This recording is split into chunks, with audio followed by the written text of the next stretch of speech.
Qala al-mu'allif radhiyallahu ta'ala anhu wa nafa'ana bihi wa bi ulumihi wa bi ulumina bil masairi salihin fid dharain amin ya rabbal alamin. Al-walimatu. Ya. Kita sekarang membahas walimah. Al-walimatu lughatan mushtaqqatun minal walmi wa huwa al-ijtima'. Walimah kalau secara bahasa diambil dari masdar walmun. Walmun jadi walimatun. Maknane ijtima', kumpul-kumpul. Ya kok ngene iki walimah kumpul-kumpul ini. Paham ya? Kumpul-kumpul. Nang warung kopi kumpul-kumpul. Walimah jenenge. Kate nang di walimahan. Di warung kopi. Itu. Jadi secara bahasa walimah itu kumpul-kumpul. Secara lebih umum maknanya, secara syarak lebih sempit dan biasanya memang seperti itu ya. Kecuali tadi itu apa? Sodak makna lughahnya lebih sempit dibanding makna syarak. Lek umumnya ndak, makna lughah lebih luas dibanding makna syarak. Lah kayak walimah, maknanya luas, pokok kumpul-kumpul. Cuman secara syarak, makna syar'inya walimah itu wasyar'an ismun likulli da'watin au ta'amin yuttakhadhu li hadithi sururin au ghairihi. Yang dikatakan walimah secara syarak adalah nama untuk setiap undangan atau untuk makanan. Jadi apakah nama undangannya ataukah nama makanannya? Itu beda pendapat. Ono sing ngarani undangannya itu namanya walimah, ada yang mengatakan makanannya itu walimah, makanan yang disediakan itu jenenge walimah. Jadi walimah itu adalah nama untuk setiap undangan atau untuk setiap makanan yang diadakan yutakhod, yang diadakan lihadisi sururin karena ada kebahagiaan yang baru terjadi. Ada kebahagiaan yang baru terjadi, ngundang orang untuk makan. Ini jenenge walimah. Sing disebut walimah undangane walimah, makanane juga walimah, makanan yang disediakan. Itu walimah. Apa khusus dalam rangka bahagia, menyambut kebahagiaan au ghairihi atau selain kebahagiaan, kematian misalnya. Ini sama-sama walimah. Jadi ada orang baru menikah. Seneng kan? Iya kan, seneng. Undang-undang teman untuk makan. To'am lebih umum dari makanan. Jadi ada makul, ada masyrub. Makul makanan, masyrub minuman. Mat'um dua-duanya. Minum air itu juga bisa disebut to'ima yat'amu. Makanya dalam Al-Qur'an Allah berfirman, wa man lam yat'amhu fa innahu minni. Itu. Wa man lam yat'amhu fa innahu minni. Yat'am apa? Yat'amul ma, siapa yang tidak mengkonsumsi air, maka termasuk golongan pula. To'am ini bisa makanan, bisa minuman.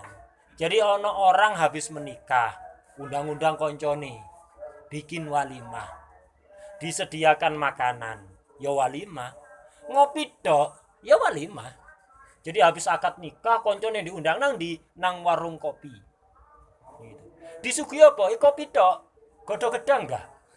Murni kok. Kopi godhog gedang gawa dhewe. Wis walimah itu, paham ya? Lu to'am ngono. To'am itu mencakup makanan atau minuman.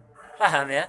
Jadi walimah sekali lagi nama untuk setiap undangan atau makanan yang dipersiapkan, yang diadakan dalam rangka kebahagiaan yang baru terjadi. Karena tadi manten, karena baru datang dari perjalanan jauh dengan selamat, karena misalnya habis khitan anaknya itu, dan seterusnya itu. Atau bukan kebahagiaan, karena kesedihan, justru kematian, kepaten.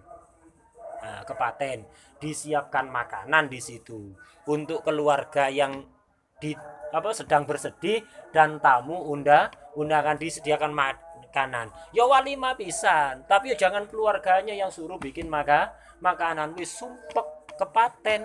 Habis itu sik mikir blonjo, sik mikir masak, sik mikir golek biodo, jangan.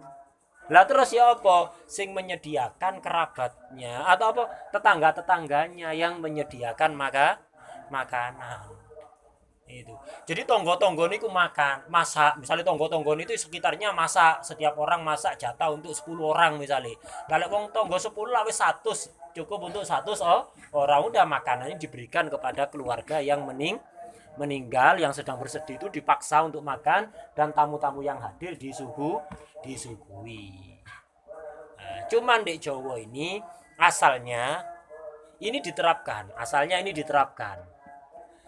Cuma lek nggawa makanan mateng kabeh kan ndak habis. Iya kan kalau bawa makanan mateng semuanya nggak habis, mampu. Tamune nggak sebanyak makanan yang disedia, jadi kan akhirnya nyelawat, nggawa mentai, paham ya? Bawa mentai, bawa beras, ada yang bawa mie, ada yang bawa gula, bawa telur, bawa sayur ya kan, dimasak ambil tonggo-tonggo nih. Awalnya begitu. Jadi yang kalau dalam aturan aslinya anjuran Rasulullah SAW yaitu makanan mateng disediakan oleh tetangga-tetangganya untuk ngasih makan keluarga yang ditinggalkan karena mereka sumpah nggak enak mangan apalagi suruh masak mateng loh sarasen makan siap no tetanggai biar mereka siap makan wis cek gelem makan dipaksa dan tamu-tamu yang datang juga dikasih makan. Cuman lek iku diterapno gowo mateng kabeh ya tadi itu eman-eman buah di Indonesia ini disiasati. Jadi orang-orang bawa mentai. Jadi setiap hari masak secukupnya yang masak tonggoi dibuatkan untuk keluarga yang ditinggalkan dan juga tamu-tamu yang datang. Awalnya begitu. Seiring berjalannya waktu mulai rodok mingsle ya mulai rodok mingsle pertama kali kepaten keluarga sing kepaten bingung belanja apa ndak bingung masak apa ndak bingung masak wis sumpek tambah sumpek maneh ya lek duwe lek gak duwe bingung blonjo golek utang beras utang mie utang telur nang toko ya utang meskipun banyak uang itu nambah sumpek blonjo pada sumpek mikir iki belanja pirang kilo terus mikir ndolek rewang mikir ini mikir itu ya apa ndak nambahi sumpek itu paham ya nah sing tepak sakjane ima ya kayak ngono asline seperti aturan asli orang-orang sekitar bawa makanan mateng mbok masak dhewe mbok pesen paham ya pesen bayar dhewe duduk pesen habis itu bone kena keluarga pesen bayar dhewe tetangga ini atau yaitu bawa mentai nah, nanti tetanggai sing masak dan diusahakan masaknya di rumah tetangganya bukan di rumah keluarga yang sedang bersedih ya apa tetap ruwet nanti paham ya masak ya di rumah tetangga bahan-bahannya ya dari orang ngelawat keluarga itu sudah direpot lo ambil itu belas mereka bersedih waktu hari itu ojo dibingung ambil masak jangan dibingung ambil blonjo dolek utangan dan seterusnya jangan masak di rumah tetangga terdekat dan bahannya dari orang-orang nyelawat harusnya begitu lek kaya ngono tepak paham ya tapi lek mari ngono keluarga kepaten bingung dolek utangan atau bingung masak bingung ini itu jenenge nggak tepat ini walimah karena kepaten itu bentuknya duduk keluarga bingung nyiapno makanan paham ya ini sama-sama walimah makanan yang dipersiapkan dalam rangka hari bahagia atau ketika bersedih kayak kepaten sama-sama walimah kita urut lagi dari depan wa syar'an ismun likulli da'watin au ta'amin yuttakhadhu li hadisi sururin au ta'am catatan kaki di bawah ai mat'um ini makulin au masyrubin makanan atau minuman jadi mengartikan to'am itu sing tepat duduk makanan ya barang yang dikonsumsi makanan atau minuman atau to'am ini diartikan makanan dan minuman makanan atau minuman bukan makanan atau minuman kal kohwati koyok kopi minimal walimah berapa wala hadda li aqalliha ndak ada minimalnya walimah aku gawe walimah kenapa habis menikah sing diundang piro 1 orang toh cukup wis menggugurkan Sultan walimah ngejak konco marung pecel mari wis walimah. Ini pengiritannya. Ngajak konco ke warung pecel. Iwak tempe loh ya, ojo iwak ayam. Itu medit iki. Salah pecel, iwak tempe. Itu cukup pisan. Nggak ada minimalnya berapa kopi tak cukup kayak tadi itu ya. Godok gedang tuh kok dewi. Kopi tak bayar ya. Godok gedang ada dewi.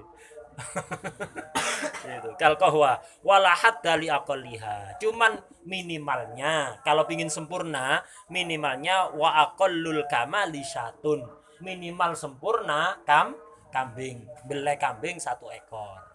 Minimal sempurna. Lebih sempurna lagi ya lebih banyak lagi tidak masalah. Itu. Yang penting bukan untuk biar viral, riak, pamer-pamer dudu. Panjen niate ngurmati tamu. Itu. Li hadisi sururin au ghairihi atau selain kebahagiaan, contohnya kawadhimatil maut. Wadimah kayak walimah kematian. Walimah kematian itu disebut wadimah nama lainnya. Hukmul walimati an-nadbu. Hukumnya walimah itu sunat, ngadakno. Walimah apapun.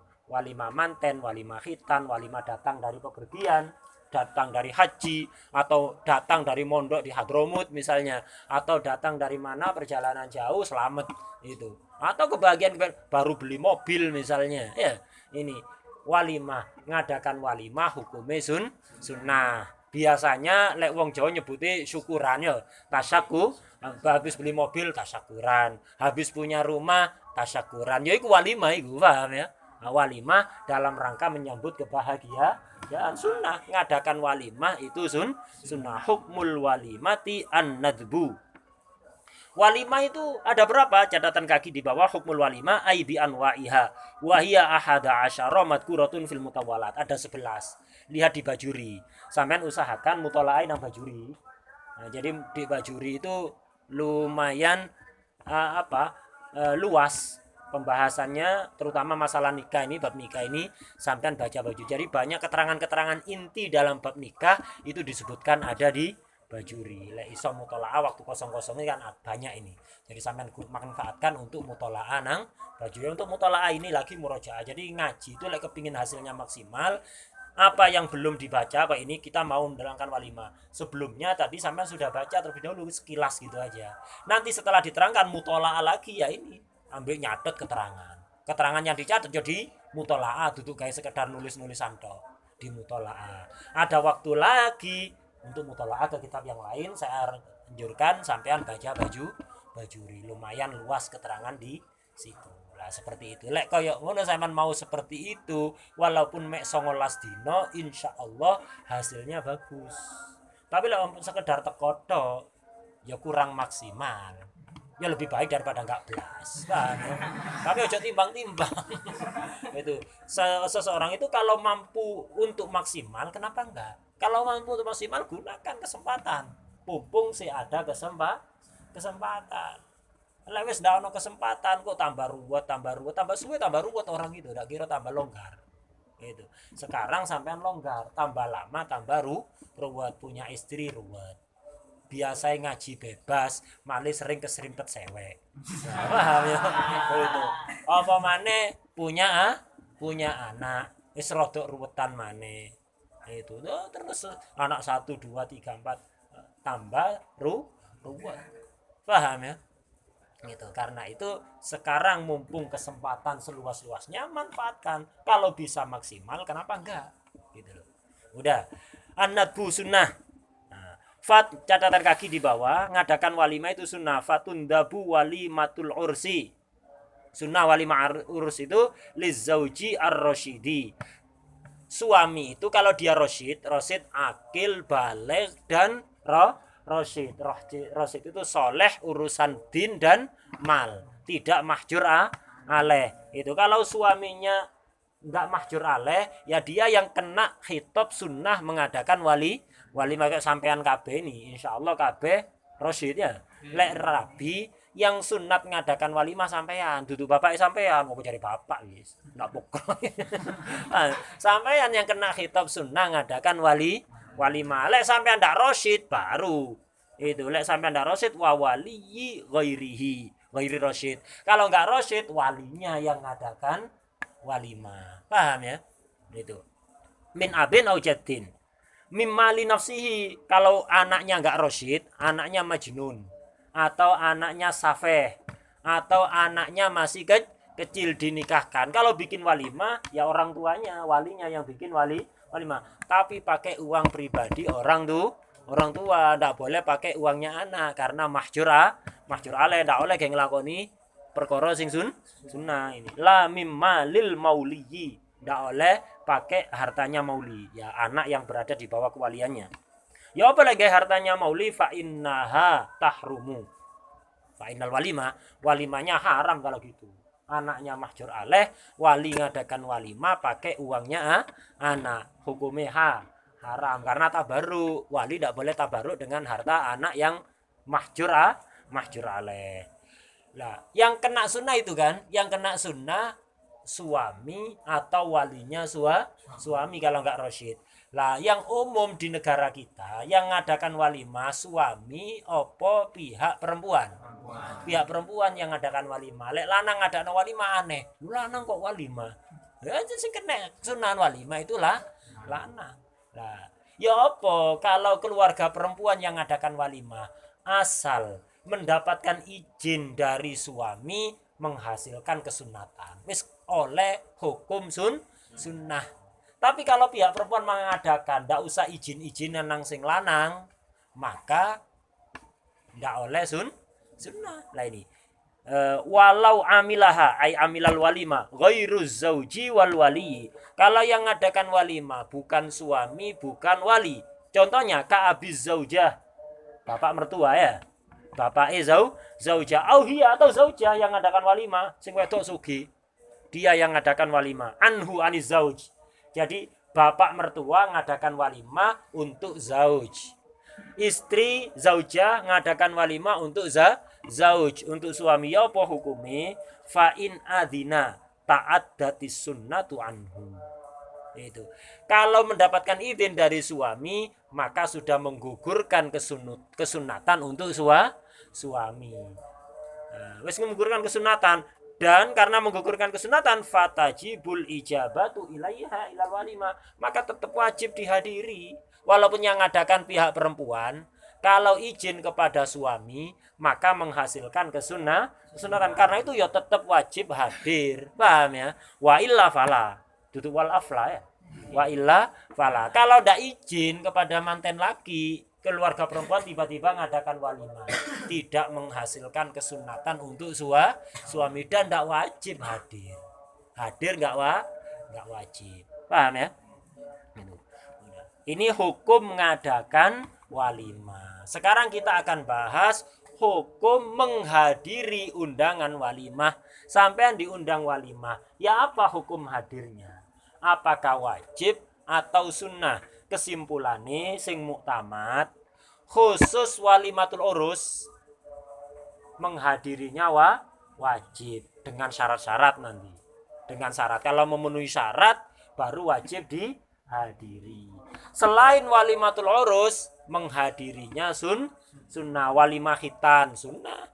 Walimah karena baru datang haji, karena baru beli mobil, karena baru beli rumah, ngadakan walimah, tasyakuran istilah kita ya. Menghadirinya ya apa? Sunnah. Khusus walimatul urus hukumnya wajib, enggak teko dosa. Sampai diundang walimatul urus enggak datang dosa kalau memenuhi syarat-syarat nanti. Ini yang akan kita bahas sekarang. Hukmul ijabati ila walimatil ursi. Hukum menghadiri, mengijabahi walimatul urus. Hukmul ijabati ila walimatil ursi al wujubul ainiyu. Wajib ain, fardu ain datang, bukan fardu kifayah. Wis sing diundang 100 didelok, oh wis ono wong 50 sing teko. Wis aku ndak budal wis. Ndak bisa, fardu ain. Harus yang diundang harus datang semua. Sing enggak teko ya dosa, walaupun sing teko sudah 90%. Sampean siji tok enggak hadir. Yang 99 datang, sampean ndak teko ya sampean tetap dosa. Karena hukum menghadiri walimatul ursi itu hukumnya wajib, tapi bisyurutin katsirotin, dengan syarat yang banyak itu. catatan kakinya nahwal isyirin. Ada 20, sekitar 20. Di Bajuri sampai lihat. Jadi di Bajuri pembahasan tentang nikah agak luas. Jadi pembahasan inti dalam bab nikah di Bajuri itu lumayan luas. Jadi sampai mutola'ah nang Bajuri. Di Bajuri disebut syarat-syarat itu banyak. Di Yakut di sini sebutkan sebagian. Ada banyak sekitar 20. Apaan minha? Di antara syaratnya untuk sampean wajib hadir datang walimatul urus Islamud da'i wal mad'uwi. Yang ngundang Islam, yang diundang Islam. Diundang walimatul urus. Sing ngundang Islam wajib datang. Yang ngundang Islam wajib datang.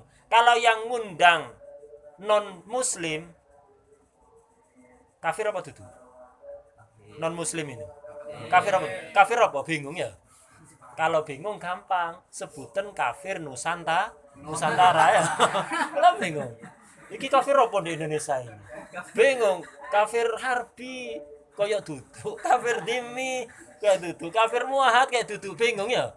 Akhirnya gak disebut kafir, disebut non muslim. Gak usah dirubah, pancet kafir apa? Kafir Nusantara. Udah. Jadi kalau yang ngundang non muslim alias kafir Nusantara, maka tidak wajib datang. Paham ya? Gak wajib. Apa sunnah? Sunnah kalau kafir dimi. Kalau yang ngundang kafir dimi sunnah karena kita diajarkan untuk berakhlak mulia kepada siapapun, termasuk kepada orang kafir. Kita diperintahkan untuk berakhlak mulia. Perintah Rasulullah SAW. Diperintahkan dan dicontohkan. Kita mencintai orang kafir gak oleh. Haram mencintai orang kafir, ngefan kepada orang kafir gak boleh. Tapi berakhlak mulia kepada orang kafir itu perintah agama. Sampean jual beli nang wong kafir yo sing jujur. Sampean utang nang wong kafir yo nyaur duit duduk nyaur meni. Ada orang lek utang nyaur meni nyaur lagu. Pendeta ki meni. Terus lagi meni terus. Kok meni terus ya? Aku kan ngomong nyaur meni ndak duduk nyaur duit. Sebagian orang kayak ngono ya. Lek utang nyaur besok. Ndak nyaur uang. Ndak boleh tapi wong kafir sing genah akhlake ya. Sampai cinta kepada orang kafir haram, ngefans kepada orang kafir haram. Lek ngefans karena kekafirane, opo kok ngefans kepada misalnya atlet pemain bola, misalnya ada yang kafir. Sopo misalnya? Messi ya. Misalnya, opo kok ngefans nang Messi? Polai kafir, murtad. Orang yang ngefans kepada orang kafir karena kekafirannya murtad. Tapi kalau ngefans sebab yang lain haram dong. Ngefan nang Messi apa lae main bal-balane apik. Ngefan nang artis kafir apa lae aktingi apik. Ngefan nang penyanyi kafir kenapa? Karena suaranya bagus haram. Enggak boleh ngefan. Yo angel ndak ngefan delok bal-balane. Ya deloke iso haram lek sampai nggarai ngefan, hati-hati. Mencintai orang kafir haram. Kenapa kok haram? Karena cinta itu mancing sampean untuk niru. Pertama niru gaya potongan rambutnya, niru pakaiane, suwe-suwe niru saibadahe. Lama-kelamaan begitu. Innal muhibba liman yuhibbu muti. Wong sing cinta itu bakal nurut mengikuti kepada orang yang dicintai. Jadi hati-hati. Paham ya? Mencintai orang kafir karena kekafirannya garai murtad. Mencintai orang kafir karena selain kekafirannya haram. Berakhlak mulia kepada orang kafir ajaran agama. Sebagaimana yang dicontohkan oleh Rasulullah SAW. Pernah, ini cerita sedikit selingan biar gak kaku terus enggak ya. Cerita sirah. Dulu ada namanya itu Zaid bin Sa'nah. Ini pendeta Yahudi. Zaid bin Sa'nah. Ini pendeta Yahudi, dia pakar kitab Taurat. Jadi dia Taurat itu hafal luar kepala. Dan di Taurat sing asli itu sudah dikabarkan suatu saat nanti bakal datang nabi akhir zaman dengan sifat-sifat seperti ini. Saat daerahnya diterangno. Nah, Zaid bin Sa'nah itu sudah lama menunggu mana nabi yang dikabarkan dalam kitab Taurat, nabi akhir zaman ini, yaitu Nabi Muhammad SAW. Dia sudah menunggu.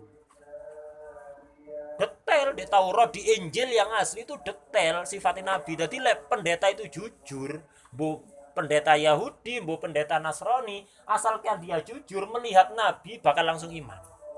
Cuman banyak yang nggak iman. Kenapa? Takut kalah saingan. Kok lek iman lah dadi umat Nabi, nggak dadi tokoh masyarakat, ndak diambung tangan maneh. Amplope ndak ono maneh langsung amplopi maneh. Eman nang jabatan kedudukan di masyarakat gitu. Zaid bin Sa'nah ini termasuk pendeta yang jujur. Pendeta yang baik. Dia Yahudi, mencari-cari, setelah mempelajari Taurat, dia nunggu-nunggu. Ketika pertama kali ketemu Nabi Muhammad SAW, ketika pertama kali bertemu Nabi Muhammad, langsung yakin ini. Begitu ketemu Nabi, langsung yakin ini Nabi yang disebut Taurat itu. Kenapa? Persis kabeh sifat-sifatnya. Wajahnya, matanya, hidungnya, postur tubuhnya, rambutnya, akhlaknya, semuanya ada di Taurat itu sono. Jadi ketemu Nabi Muhammad langsung, ini Nabi akhir zaman. Cuma dari sifat banyak yang disebutkan di Taurat, wis terbukti kabeh, ketemu kabeh. Sisa satu, sing dorong dia membuktikan sendiri apa? Di Taurat disebutkan Nabi Muhammad itu semakin dikurang ajari, semakin menampakkan akhlaknya. Koyok gahru, semakin diobong semakin wangi. Ndak koyok sebetane kayu jati, semakin diobong semakin sangit, ya. Itu. Lek kayu gahru semakin dibakar semakin wangi. Nabi Muhammad begitu, semakin dikurang ajari, semakin nampak kemuliaan akhlaknya. Dia kepingin membuktikan itu. Jadi dia kepingin ngurang ajari Rasulullah. Kepingin berbuat kurang ajar kepada Rasulullah. Bukan maksudnya kurang ajar temenan, ngetes. Apa temenan di Taurat ini? Nabi Muhammad ini kalau dikurang ajari tambah nampak kemuliaan akhlaknya. Suatu ketika dia mencari-cari kesempatan. Akhirnya nemu. Suatu ketika Rasulullah SAW itu dalam kondisi gak punya makanan sama sekali. Rasulullah sering gak makan, kadang 3 hari. Kadang seminggu gak makan. Kadang sebulan hanya makan kurma sama minum air. Wis, gak ada yang lain. Kayak gitu. Itu Rasulullah SAW. Dan lihat gak nemu makanan, poso sunat. Kati telat, ndak sahur, kati gak poso wajib. Wah, ndak sahur, ndak poso wajib. Lanang ta wedok. Paham ya? Itu Rasulullah itu ojo poso wajib, poso sunat. Ndak nemu makanan kayak poso sunat. Sampai atas ndak sahur ae, kati gak poso wajib. Rasulullah SAW sering seperti itulah. Suatu ketika Nabi ini butuh makanan tapi nggak punya uang, mau beli nggak punya uang. Akhirnya golek utangan. Zaid bin Sa'nah mendengar, akhirnya dipanggil, hei Muhammad, karena durung iman waktu itu si kafir ya nyeluk jambal. Muhammad, kamu cari makanan kah? Iya, saya mau beli makanan, tapi saya nggak punya uang. Saya mau ngutang dulu, nanti kalau punya uang tak sahuri. Kata Zaid bin Sa'nah, saya punya makanan.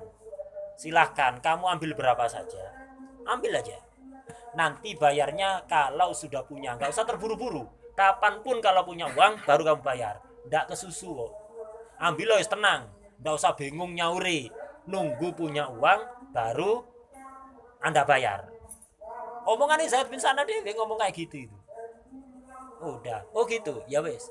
Akhirnya ngambil Nabi makanan secukupnya, utang dengan perjanjian kalau punya uang bayar, enggak kesusu, paham ya? Udah. Dapat sehari ketika Rasulullah SAW sedang kumpul ambek sahabati, sedang pengajian, kumpul ambek sahabat-sahabati termasuk Sayyidina Umar waktu itu, pembesar-pembesar sahabat, kumpul ada di situ pengajian, dan Rasulullah kalau pengajian itu wibawa. Sahabatnya tenang, khusyuk kabeh. Zaid bin Sa'nah datang dengan penuh kurang ajar. Datang, memang sengaja kayak mancing lah ya. Zaid bin Sa'nah itu, Muhammad, berok-berok ceri-ceri. Ono sahabat itu lagi. Muhammad, utangmu bayarin. Utang gak bayar, biasanya. Wong Bani Hasyim ini, ndak cuma ngilono Nabi Muhammad, sak kobilai digowo-gowo ya. Sak kobilai. cara ngono biasa tembero iki misale itu cara aduh jadi nggawa kabilah biasanya Bani Hasyim iki lek utang ini iki ruwet bulet mancing ngomong koyo ngono Bani Hasyim ndak ngono orang-orang mulia Bani Hasyim itu cuman dia memang mancing emosi biasa lek utang ruwet aja nih padahal kemarin dia sendiri yang bilang bayarnya gak kesusu nunggu kalau sudah punya uang dia datang bayaran utangmu biasa lek utang itu bulet ayo bayar cepetan Sayyidina Umar gregetan gak kuat Sayyidina Umar wong cek kurang ajar ndak kadek sopan santun berok-berok Rasulullah dipermalukan di hadapan sahabatnya diilo-ilokno kaya ngono ndak betah Sayyidina Umar pedang diulus bacok kok meneng ora bacok kok ndak kuat Sayyidina kate dibacok keweden Zaid bin Sana ketakutan Sayyidina Umar itu ketakutan Rasulullah SAW langsung Umar duno pedangmu duno sarung mana yang aku butuhkan dan yang dia butuhkan itu orang itu nggak tahu kalau Zaid bin Sana nyamar dia ini yang aku butuhkan wahai Umar Rasulullah SAW bilang gitu dan yang dia butuhkan bukan pedangmu bukan sikap kasarmu itu yang aku butuhkan kamu nasihati aku agar bayar segera melunasi hutang dengan cara yang baik yang dia butuhkan kamu nasihati dia kalau nagih dengan cara yang sopan bukan dengan cara yang kurang ajar yang kita butuhkan nasihat kamu bukan kasarnya kamu begini aku nasihatono lek utang ya nyauro sing apik iku nasihatono wong iku nasihatono kalau nagih caranya yang bagus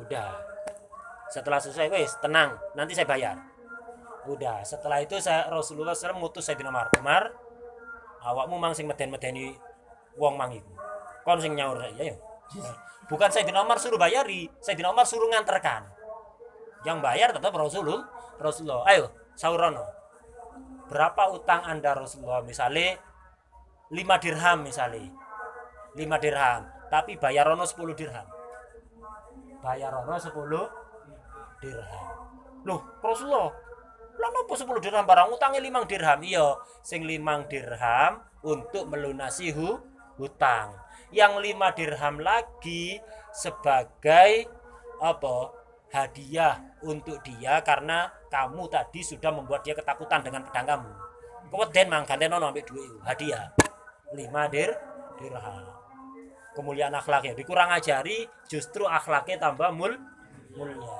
akhirnya Sayyidina Umar datang ya kamu ini sauran dari Rasulullah oh ya wis kok iya ini didelok lho kok 10 dirham utangnya 5 iya kata Rasulullah yang 5 untuk pelunasan hutang yang 5 lagi untuk hadiah karena tadi aku sudah membuat kamu ketakutan langsung Zaid bin Sana mengucap asyhadu an la ilaha illallah wa anna muhammadar rasulullah lho kok syahadat tau bingung Sayyidina Umar bingung kok syahadat mang kon kurang ajar saiki malah syahadat Umar sampe ndak weruh aku ta ndak weruh aku sampean kata Zaid bin Sana saya ini tokoh Yahudi yang viral misalnya nggak tahu buka medsos sampean ini nggak pernah buka medsos saya ini viral tokoh Yahudi saya ini Zaid bin Sana oh awakmu Zaid bin Sana aku krungu tapi ndak tahu urun nang awakmu Zaid bin Sana lah ulah apa awakmu kadek ngono-ngono barang mengi akhirnya dia cerita saya itu baca di Taurat sifat-sifatnya Rasulullah wis ketemu kabeh saya yakin beliau Rasulullah cuman ada satu sifat yang belum saya buktikan sendiri yaitu Rasulullah itu semakin dikurang ajari semakin akhlaknya bertambah mulia sekarang saya membuktikan sendiri saya kurang ajar malah disauri double itu makanya saya bersyahadat akhirnya datang ke Rasulullah ya nah, ini Rasulullah SAW artinya apa akhlak mulia tetap dipraktekkan oleh Rasulullah kepada orang kafir berakhlak mulia kepada orang kafir ajaran Rasulullah dan dicontohkan sendiri oleh Rasulullah. Mencintai orang kafir bukan, tidak boleh.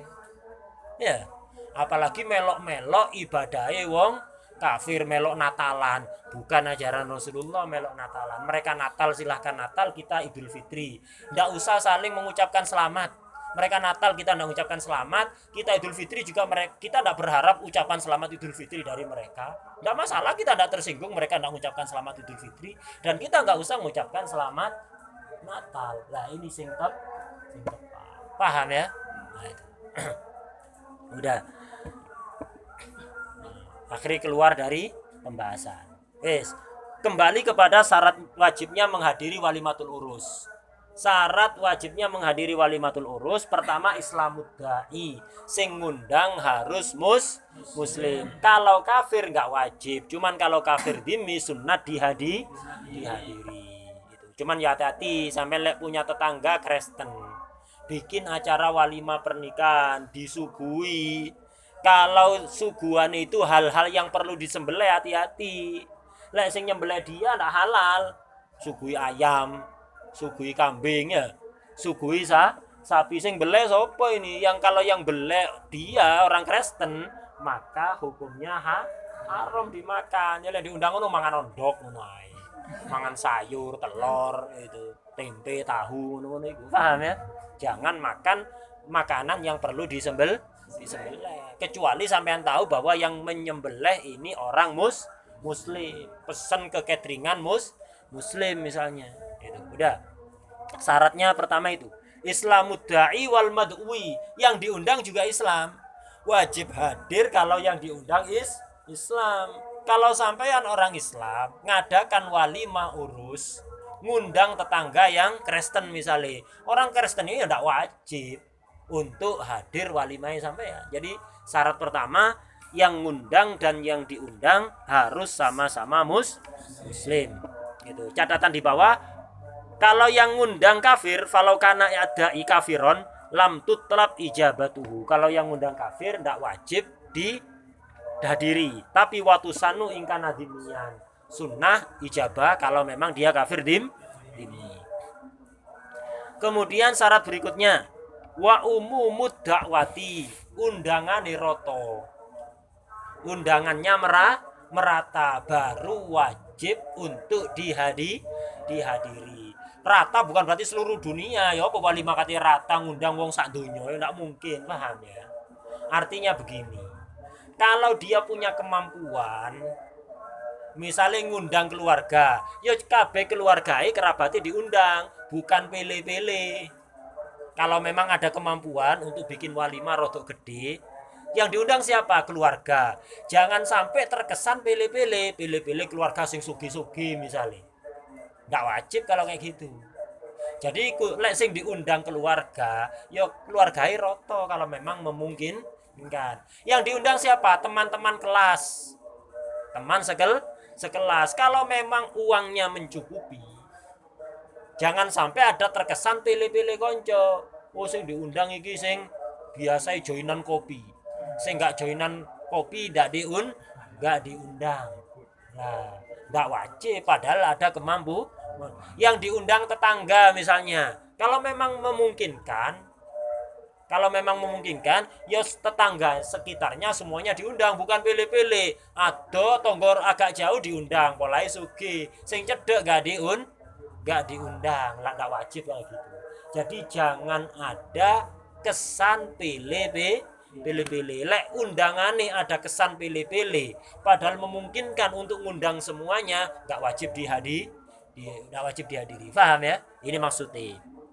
Wa umumud dakwah, undangane rata. Catatan kaki di bawah, laisal muradu bihi ayya umma jami'an nas bid'akwah. Bukan maksudnya semua orang diundang. Kenapa? Li adam imkan, tidak mungkin lah semua orang sak donya diundang ya. Tidak mungkin. Maksudnya balis syartu alla yadharo yen ora pertelo minhu saking dai apa qasdut takhsisi. Jangan sampai nampak ada tujuan pilih. Jangan terkesan undangannya pilih sing sugi atau pilih sing apa misalnya. Jangan terkesan seperti itu. Lah terus ya apa faya ummu mongko ngerataaken sapa dai inda tamakkunihi ketika memang mungkin asyiratahu keluarganya, au jironahu tetangganya, au ahla hirfatihi atau teman seprofesinya, podo-podo tukang sablon diundang kabeh. Teman-teman seprofesi atau dia misalnya kerja mebel yo kanca-kanca mebele diundang kabeh atau tukang becak diundang kabeh. Nah, itu. Becak. Becak online durung ono ya. Becak online belum ada. Lek ono engko jenenge Beol Cepirit. Becak online cepat dan irit. Beol cepi. Becak online cepat dan jadi misalnya dia tukang becak ya kanca-kanca kalau ngundang teman seprofesinya tukang becak diundang kabeh. Nah itu tukang becak ya kenalan itu diundang kabeh, jangan ada kesan pilih. Ini kalau memang memungkin, kalau tidak mungkin ngundang mek mau 5, ngundang konco kelas mek 5. Lancen makanane cukup kayak wong 5. Ya tetep wajib hadir paham yo. Konco kelasnya 50, sing diundang 5. Makanane cukup kayak wong 5, kate ngundang wong 50 ya apa. Paham ya? Nah itu. Wa amma inda adami tamakkunihi fala yadurrut taksis. Kalau memang tidak mungkin ngundang kabeh, tidak masalah taksis. Mengkhususkan sebagian. Hatta lau da'a wahidan likauni ta'amihi la yakfi illa wahidan li fakrihi lam yaskut wujubul ijabah. Bahkan seandainya yang diundang hanya satu orang. Kenapa kok satu orang? Karena dia fakir, makanan yang tersedia hanya cukup untuk satu orang. Wajib satu orang yang diundang itu untuk aduh, lu kan pilih-pilih berarti masih jeda ya. Ya makanannya cukup kayak wong siji. Enggak masalah. Paham ya? Enggak masalah. Kemudian syarat berikutnya wa ayyad'uhu fil yaumil awwali. Diundang wa ayyadu lan yen to ngundang sapa dai hu ing mad'u fil yaumil awal. Undangane di hari pertama. Atau kalau sehari dibagi 3 undangan, yang wajib itu yang diundang shift pertama. Yang pertama yang diundang kelompok pertama, hari pertama atau bagian pertama. Misalnya kadang ada kan undangan sehari itu dibagi-bagi. Ada yang diundang pagi, ada yang diundang ba'da zuhur, ada yang diundang sore atau malam. Yang wajib hadir cuma yang diundang pagi.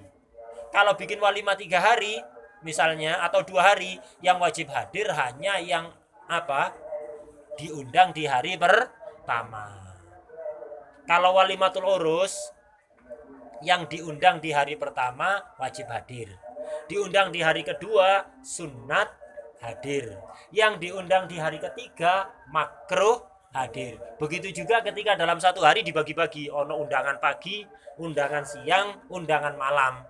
Kalau walimatul urus yang diundang jam pagi wajib, jam siang sunnah, jam malam makruh untuk hadir, enggak usah datang. Makruh. Paham ya? Nah itu. Catatan kaki di bawah. Falau aulama salasata ayamin fa aksar. Kalau ada orang ngadakan walimah 3 hari atau lebih, lam tajib al ijabatu illa fil awwali lil ursi. Tidak wajib datang untuk walimatul arus kecuali di hari pertama. Ini kalau walimatul urus. Kalau walimah selain urus siapa? Wa fi ghairihi fi ghairil ursi tusannu fil yaumil awal. Nah, tadi ada yang kelompatan. Menghadiri walimah, kalau walimatul urus hukumnya wajib. Kalau walimah selain urus hukum menghadiri sunnah. Nah, kalau undangannya 3 hari, untuk hari pertama kalau walimatul urus wajib. Kalau walimah selain urus sunnah. Hari kedua sama-sama sunnah, walimatul urus atau selain walimatul urus sunnah itu. Wa fi ghairihi tusannu fil yaumil awal fi ghairil urus. Selain walimatul urus untuk hari pertama sunnah. Wa tusannu fil yaumis tsani fil ursi wa ghairihi. Undangan di hari kedua sunnat dihadiri baik walimatul urus atau selainnya. Wa yukrahu fi ma ba'dahu. Hari ketiga, keempat makruh baik walimatul ursi atau selain walimatul ursi. Ini kalau dibagi 3 hari. Kalau kayak tadi itu sehari dibagi ada undangan pagi, undangan siang, undangan malam. Ya apa ini? Ini. Walau da'ahum. Walau da'alan lamun ngundang sapa daihum ing mad'win, orang-orang yang diundang, maklum ya. Kalau yang diundang fi yaumin wahid, dalam satu hari, lakinnahu ja'alahu salasata auqat, dibagi 3 waktu. Diundang dalam sehari tapi dibagi 3 waktu, ada yang pagi, siang dan malam. Lam tajibil ijabatu fi walimatil ursi illa ala man da'ahu fil waqtil awal. Yang wajib hadir hanya di waktu awal, yaitu pagi hari. Jelas? Syarat berikutnya wa alla yu'dzara, di atas. Syarat wajib walimatul urus kalau ndak udzur. Le udzur sakit, ya ndak wajib. Sakit sing masyakot untuk hadir, ya nggak usah maksa-maksa. Kalau nggak udzur, kalau udzur maka tidak wajib. Ini disebutkan sebagian saja, syarat yang lain masih banyak, bisa sampai lihat ada di bajuri atau yang lain. Sing gampang bajuri, banyak yang dibajuri dalam bab nikah ini. Saya pernah baca bajuri itu awal akhir bab nikah itu dulu waktu ngisi di Suara Nabawi, itu lumayan keterangan-keterangan inti dalam bab nikah itu banyak disebutkan secara lengkap ada di bajuri. Balik nang atas sisi hukmul ijabati ila walimatil ursi al wujubul aini, gitu ya, wajib ain kalau walimatul ursi. Catatan kaki di bawah, wala amma sairul walaim, walimatul urus, amma sairul walaim, kalau walimah lain, catatan kaki dari kalimat walimatul ursi itu. Amma sairul walaim, kalau walimah yang lain, kalladzi yu'malu lil khitan, seperti walimah yang diadakan karena khitan, wilada, kelahiran, baru punya anak, walis salamati minat tolki, lan krono salamat minat tolki, saking ngelarani mana. Perempuan yang sakit mengalami kontraksi mau melahirkan, itu kondisi berbahaya. Kok selamat, ini nikmat, ini perlu diadakan walimah syukuran. Itu melahirkan anak itu nikmat yang lain. Ibu selamat dari ngelarani mana, itu wis nikmat. Walaupun anaknya yang lahir dalam keadaan mati, itu sudah nikmat, dia selamat, itu tidak mati bisanya. Nah, kemudian kalau anaknya lahir dengan selamat, nikmat yang lain perlu syukuran 2 kali itu. Syukuran karena ibunya selamat, syukuran karena punya anak dengan selamat, syukuran 2 kali. Wali kudumil musafir, karena orang musafir datang dengan selamat. Wali khutmil Quran, khatam Quran, sunat kayak walimah, ya, mari khatam Al-Quran. Fal ijabatu ilaiha sunnah, ini kabeh walimah ini hukum menghadirinya adalah sunnah. Kemudian catatan kaki di bawahnya, menghadiri walimah wajib, tekoi sing wajib, makannya ndak wajib. Sampean hadir walimah, waya mangan ndak gelem, ndak masalah. Yang wajib itu hadir, karena sampean hadir itu membuat senang orang yang ngundang, walaupun sampean ndak makan. Hukum makannya ya apa, catatan kaki di bawah itu, wala yajibul aklu minha minal walimah fil asah, menurut kol asah ndak wajib makan. Cuma bal yundabu lil muftiri, lek sampean dalam kondisi gak poso, sunat untuk makan. Wakilah wajib makannya itu, lek ndak makan dosa. Gitu. Wasahhahu Nawawi fi syarhi Muslim, bahkan di tasih diarani sahih ini pendapat ini di syarah Muslim, tapi sing muktamad ndak tadi itu sunnah. Lah, ketika dikatakan wajib makan, sing muktamad tidak wajib tapi sunnah. Untuk menggugurkan kewajiban atau kesunatan, apa mangan sampai 3 piring? Enggak, minimale wa aqalluhu ala kullin minal qaulain apa lukmatun. Salah tulis paling itu. Insyaallah itu lukmatun.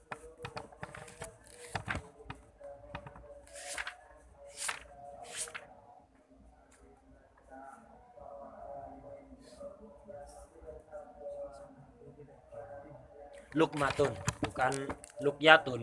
Lukmatun, mim bukan ya. 10-an.